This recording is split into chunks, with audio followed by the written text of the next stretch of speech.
Nesse próximo vídeo, nós vamos ver algumas perguntas frequentes sobre esse texto de Daniel 11, verso 40 até o 43. A primeira questão é o seguinte: o confronto do rei do sul contra o rei do norte, um ataque contra o rei do norte profetizado lá em Daniel 11:40, não deve ser localizado em 1798 exatamente por causa de estar na sequência depois do verso 39? Essa é uma dúvida que algumas pessoas têm. Bom, lembre-se o seguinte: o propósito da profecia de Daniel 11 e qualquer outra profecia na Bíblia não é estabelecer assim um registro completo e exaustivo da história, mas sim é revelar os principais eventos em cada império até o ponto em que o próximo poder surgiria na história. Então vamos dar um exemplo aqui. Lá em Daniel 11, no verso 2, aparece os Medo-Persas. E o último rei mencionado é o rei Xerxes, o poderoso rei Xerxes. Depois, no verso 3, já aparece o reino da Grécia e o poderoso Alexandre o Grande. Bom, como que do verso 2 até o 3, passando do 2 para o 3, já pula do rei Xerxes para Alexandre o Grande? Nós sabemos que depois de Xerxes ainda houve vários outros reis medo-persas. E aqui tem um intervalo mais ou menos de 130 anos até que Alexandre o Grande subisse ao poder. Como que na Bíblia, aqui em Daniel 11, não é mencionado? Bom, é justamente por essa razão que nós mencionamos agora há pouco. A profecia bíblica não é um registro completo e exaustivo da história. Não é um compêndio de história. Foi revelado apenas alguns pontos importantes que têm algum significado aqui para a profecia. Um outro exemplo ainda em Daniel 11. No verso 14, na primeira parte, ali é a última vez que é mencionado os Seleucidas, e ali se refere ao Antíoco III. E os Ptolomeus também são mencionados ali, como rei do sul, ali no caso, e está se referindo a Ptolomeu V, lá no Egito. Da mesma forma, existe um intervalo grande aqui de quase 120 anos, até que no verso 16 aparece o Império Romano já, e o general Pompeu ali invadindo a Terra Gloriosa, que é Jerusalém, que é a Palestina. Então, por que existe esse intervalo aqui, esse outro intervalo aqui em cima também? Justamente por essa razão. Daniel 11 não é um registro exaustivo e completo da história. Existem intervalos. Então, se existem intervalos de tempo aqui, entre um verso e outro, por que não pode ter intervalo também lá no verso 39 para o 40? No verso 40, não precisa ser exatamente 1798, já que ali fala no tempo do fim. No tempo do fim começa em 1798 e vai até a volta de Jesus. Então, se aquele verso se cumprir, por exemplo, agora, em nossos dias, ainda está certa a profecia, porque está dentro do tempo do fim.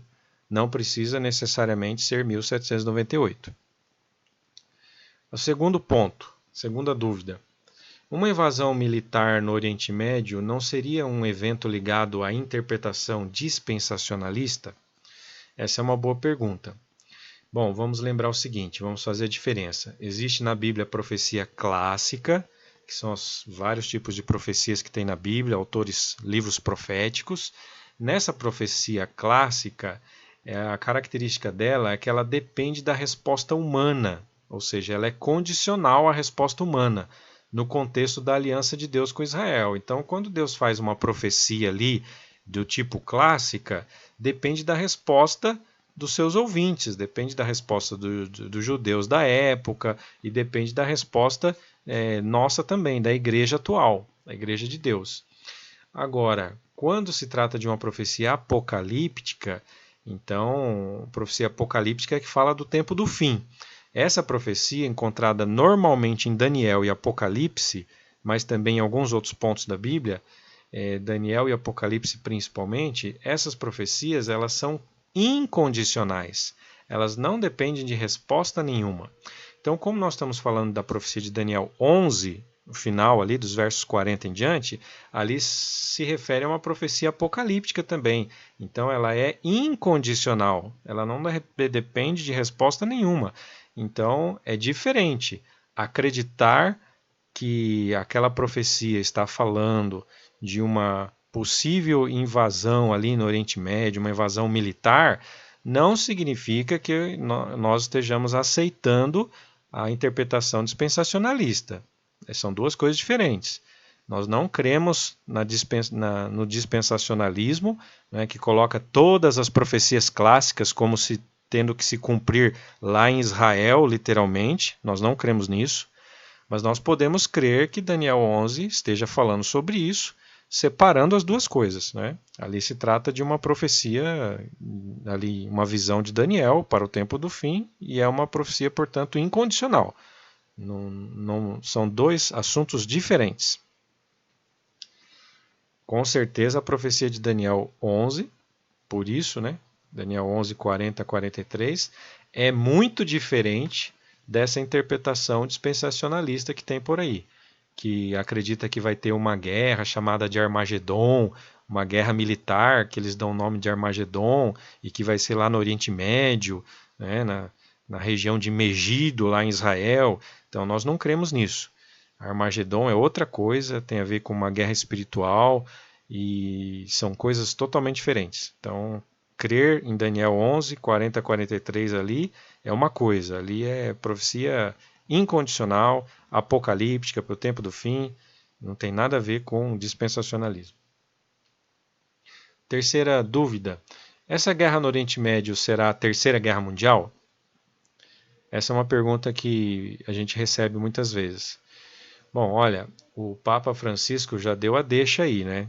Ele fez um link muito forte aí dizendo, se referindo a essa guerra contra o terrorismo aí, nós já tivemos a guerra de 1914, disse ele, né, que foi a Primeira Guerra Mundial, depois a guerra de 39 a 45, que foi a Segunda, e agora temos esta, guerra contra o terror. Bom, de fato, a gente não tem como adivinhar qual o nome que essa guerra vai receber. Guerra no Oriente Médio? Pode ser. Guerra contra o terrorismo? Também pode ser. Ou qualquer outro nome que receba? Nós não sabemos, não tem como adivinhar o futuro. Nós só sabemos aqui, estamos entendendo que a profecia realmente de Daniel 11, 40 em diante, está se referindo a uma guerra militar.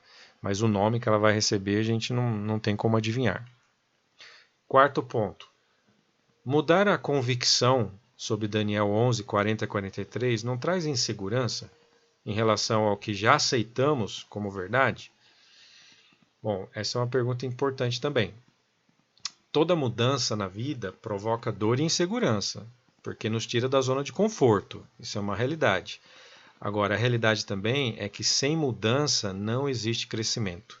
Então, para nós crescermos, precisa haver mudança na vida. E nós não devemos ter medo de mudança. Em relação a essa profecia, nós só temos que ter a certeza de que ela está biblicamente correta.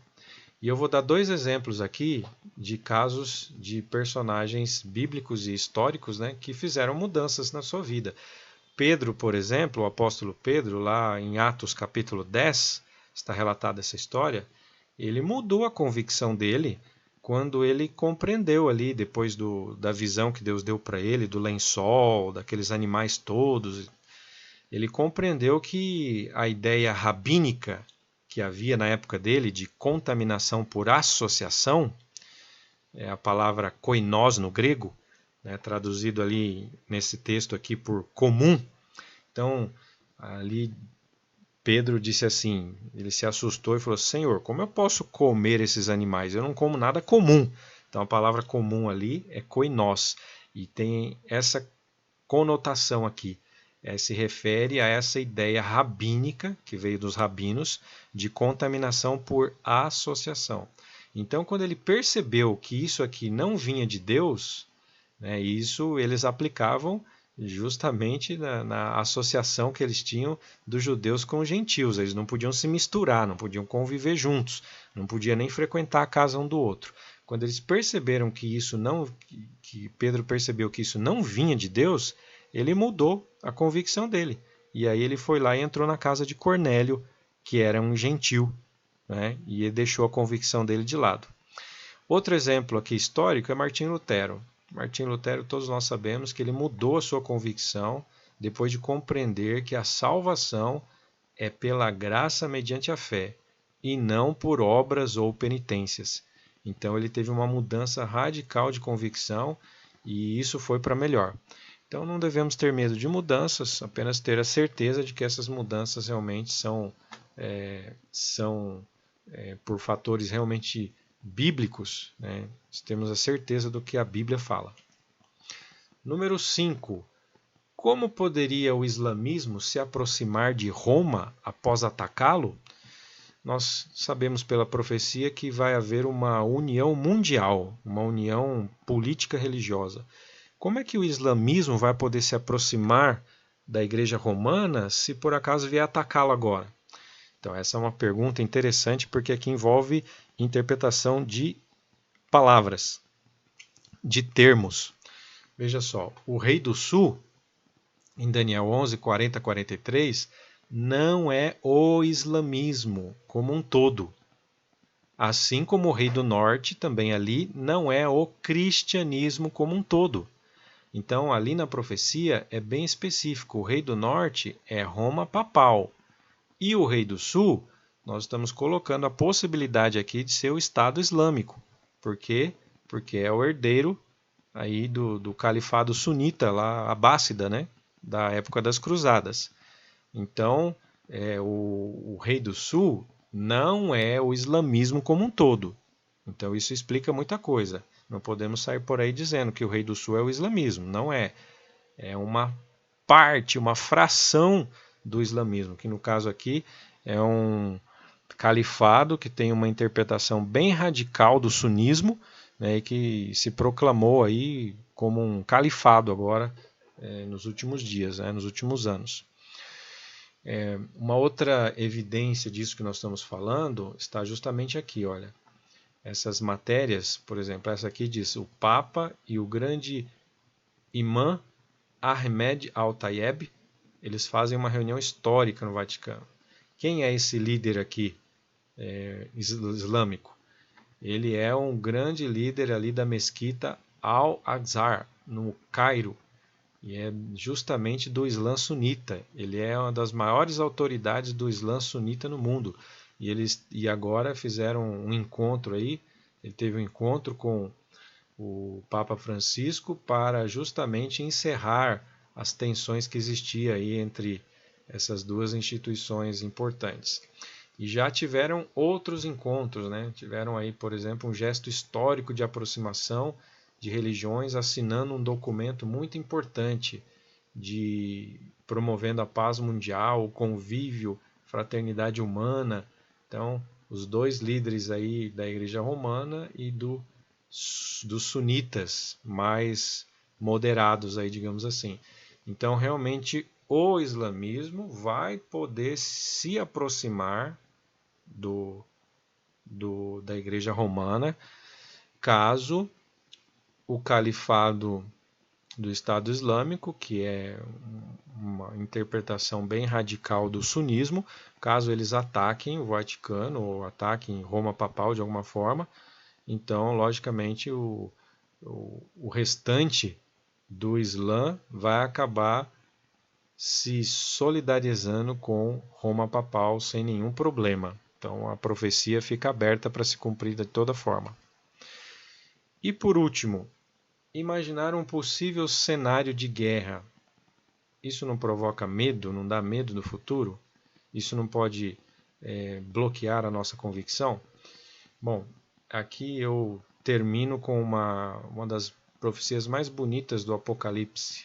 Lá no capítulo 3, verso 10, diz assim: porque guardaste a palavra da minha perseverança, também eu te guardarei da hora da provação que há de vir sobre o mundo inteiro, para experimentar os que habitam sobre a terra. Então, não precisamos ter medo, só precisamos ter a certeza de que estamos andando com Deus, nos caminhos de Deus, e que temos Cristo ao nosso lado, e certamente Ele vai nos proteger. Essa é a promessa profética para todos nós.